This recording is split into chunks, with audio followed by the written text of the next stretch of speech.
Agency at scene say at Tiger Woods was injured in crash in Ranchos Palos Verdes at Hawthorne Boulevard near Black Horse Road. This is the tweet that everybody in the world saw today. Joining us now on the hotline is that man himself, Steve Gregory, iHeartMedia, KFIM 640 reporter here in Los Angeles. Steve, I know you had a long day. Thanks much for making some time for us here.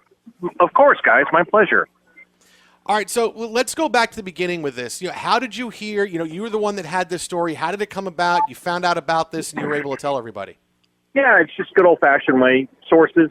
I got a call this morning from people that I know in law enforcement, and what they had done is they kind of threw me for a loop because they said, "Listen, just want to let you know that we've rescued and transported Eldrick Taunt Woods to the hospital." I said, "Who are you talking about?"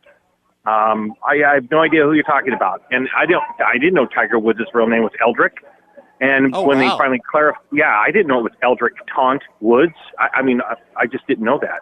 And so when they explained that it was Tiger Woods, I went, wait a minute. And it kind of woke me up because I had worked very late last night. And so I was still just trying to collect my thoughts. And then I said, hold on a second, and grabbed my pen and paper. And then I knew I had a very short window in which to get this information, so my source just basically laid it out, said, here's what we know, here's what happened, that's all I can tell you, and then hung up. And so I had to call at least one more person, cross-reference, basically, and I had enough to go with, and then I sent out the tweet that you just referenced. All right, now part of your tweet, we talked about this early on, is, the first 90 minutes after this came out, everybody was saying this happened, the jaws of life was used to get him out. As we found out later on in the day, it wasn't quite the jaws of life. It was able to pull him out through the windshield they had to break. Was that technically, was it jaws of life, like is what you had heard, or what was told to you, or how did that part get in there? Well, see, and that was sort of that telephone game, if you will. The first person on scene characterized it as jaws of life, told someone down the line, and that's the way it was communicated back to the first responder agencies, and that's the way it was communicated out. In fact, the LA County Sheriff's Department even put out that statement. And so that was the word from the scene at that time. But as you guys know, that stories like that are pretty fluid. Things of a breaking nature like that tend to change frequently. So when I found out that it might not have been jaws of life, I called LA County Fire Department because they were the rescue agency on scene. And they said, no, we used a Halligan tool, which is basically a very beefed up crowbar with all kinds of different little claws on it. And they were able to pop that windshield off the front. And then they were able to pry the metal off to the side long enough to pull him out. The first deputy on scene was able to talk with him. He said he was conscious, he was calm, he was lucid, and that he didn't even realize he was injured, which is pretty typical for people in shock after a crash. He didn't realize he was. Wow, that's next level stuff. Sure. Considering when you're in what shock, we would come to find out. Yeah. Right. When you're in shock like that, and then one of the other sources had told me that his compound fracture, at least one of them, had the bone sticking out through the skin of one of his legs. So he had multiple injuries on both legs and at least one compound fracture, which would account for the characterization of the bone poking through the skin. And they said it was a pretty gruesome sight below his waist in terms of his leg injuries. But other than that, he didn't sustain any other critical or major injuries. Steve, is there anything statistically? I've driven that stretch of road a bunch, but going into like the highway records of incidences along that stretch of road, because that downhill gets pretty hairy pretty fast. Yeah, that is probably one of the most problematic areas for that Rancho Palos Verdes, and it's right there at the border of Rancho Palos Verdes and Rolling Hills Estates, and that tends to be kind of an area where there's some smaller hills, some curved roads, and that is a downward slope. And then there was a bit of a bend. And the responding deputy on scene said that when he does traffic patrol in that area, that the speed limit is 45, but he typically clocks most everyone at 80 miles an hour. Oof. I think of that, and what takes me out of that scene, Steve, is what we talked about at the beginning of the show, is that was a long way for a Tiger to hit the median and go over the median and over the other lane and into the side brush and through the trees. I mean, this wasn't like you normally think someone hits the median. You would think the car would stop at some point, right? You hit the median, you're going to stop and lose momentum. You're going to hit the brakes. Something like that is going to happen. That was just a long way to travel for Tiger to go. So I don't know whether it was speed or whatever else, but that's what sticks out to me.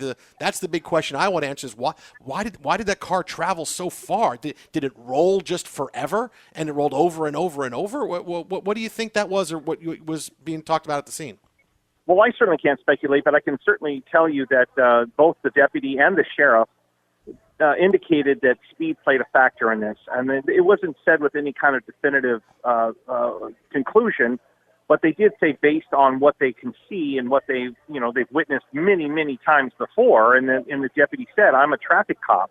He said, I can tell you when these things look like high speed or not. And you add to that what you just described, you add to the fact that there were no prominent skid marks. And that's usually an indicator, too, because they can tell the length of a skid mark. It kind of gives everyone an idea of the speed, whether or not, brakes were applied. And there were no at least visible brake marks or skid marks that we could see.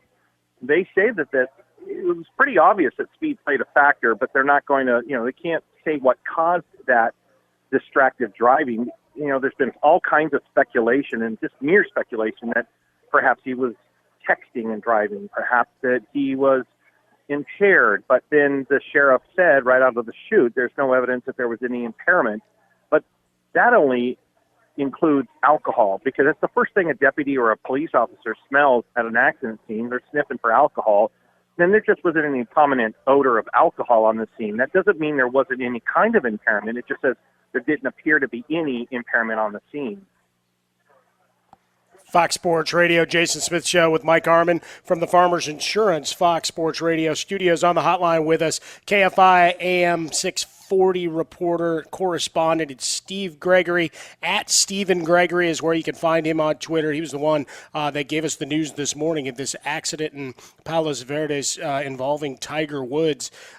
So the investigation now begins. Is there any idea of a timetable of how quickly they'll be able to piece this together to give some answers? No, there's no timeline on these things, and it could take a while. Now, if for some reason investigators decide they're going to need a toxicology screen, then they're going to have to get a warrant in order to retrieve some sort of the blood that was presumably drawn at the hospital when Tiger Woods was taken because of his surgery. So if there was any kind of blood drawn, they're going to, if they need that, they're going to have to go through a warrant process. They've been there all day long, and you've probably seen the aerial photos that the vehicle, the SUV, was on scene for quite a long time, and it's always the last thing to be removed from an accident scene. But in this particular case, and then that newer model of a vehicle has what they call the black box. It does have some sort of a device in it that will have probably the speed, and they'll probably check his phone for the time of impact and to see if he had been texting and perhaps was distracted. But they're going to be able to add this up pretty quickly because he was the solo driver. There were no other people involved. So I would imagine it'll be sooner than later that we'll hear results. Steve, when it comes to this crash this morning, it was at 7:12 in the morning. Now, normally, look, I haven't driven that way in a while, but isn't that an area that is, if it was real time now, it wasn't COVID. Look, LA County for the most part, we've been, shut down and more isolated, more quarantined than a lot of other places in the country. That's more populated normally, right? It's 7:12 in the morning with people going on both sides of the road. Yeah, you got people going to school, going and coming from school and work, taking kids to school. You're absolutely right. But that's what the deputy was saying there, that as a patrol officer for that area, he said that area is notorious for speeders, and that's why there's such heavy, there's a lot of speed saturation patrols in that area as well. This particular morning, I guess if you will, I guess you could say on one hand, Tiger was lucky there was not a cop, but Tiger was also lucky that the cops they got there pretty quickly. They got there within a couple minutes.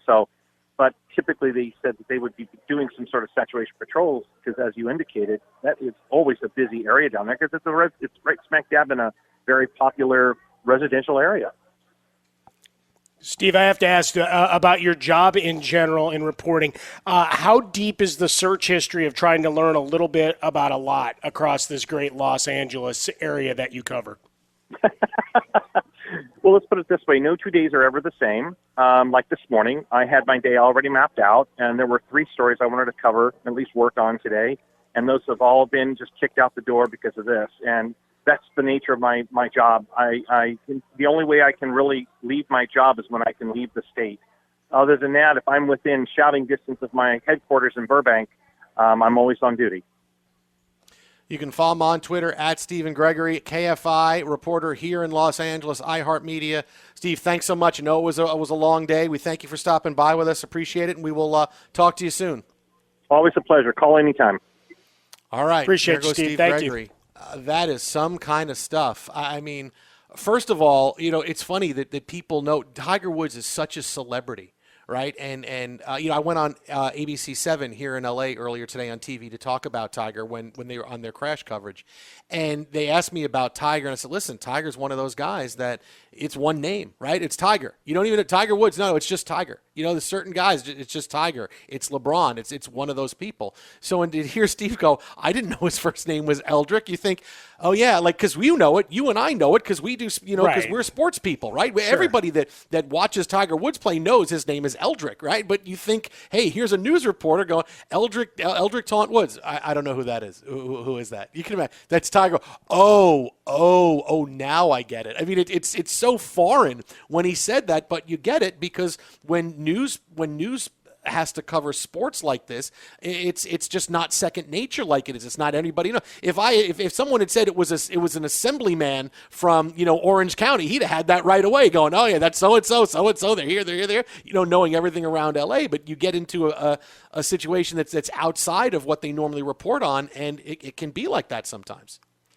Yeah, I mean, you forget how large the world truly is. Every once in a while, I mean, look, I said I was up there in the area of the crash on Saturday, just went and took a walk. And what are you doing? You're along the ocean and you're just staring out to infinity.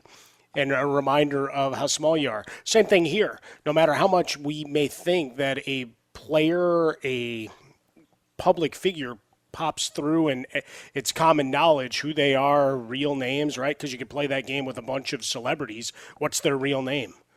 And there's a lot of super fans even of that artist, whether they're a musician or actor, that have no idea that it's a stage name like yours, Jason Smith. Right, yes, exactly. Yes. You know what I mean? So it is a good reminder now and again that there is some section of the public that is blissfully unaware of, whatever that part of your life is. I think one of the things, because that struck me too, I immediately noted that of just, hey, it's a big world, man, and people travel in different circles of it. But just to remember in all the coverage, right, this is a guy with a family and a couple of kids that heard whatever part of the news coverage over the course of the day, and depending on the tone and tenor, probably put it into some dire spots. So, the compound fracture, that just hearing those words put together, you just start getting nervous about, those injuries and trying to heal. But right now, the guy that you look in the sports world that will probably be on a lot of people's minds is, all right, go look what happened with Alex Smith. And there's the long road of a guy who made it back. And, part of that, too, some amazing things that Steve Gregory told us about this is that, he has this compound fracture, which is the bone sticking out of your skin. I mean, that's what a compound fracture is. And it's gruesome. And as he says, it was a gruesome sight. And they get there, and Tiger didn't know he was injured because of the shock of the situation, what happens. Yeah. No, I'm good.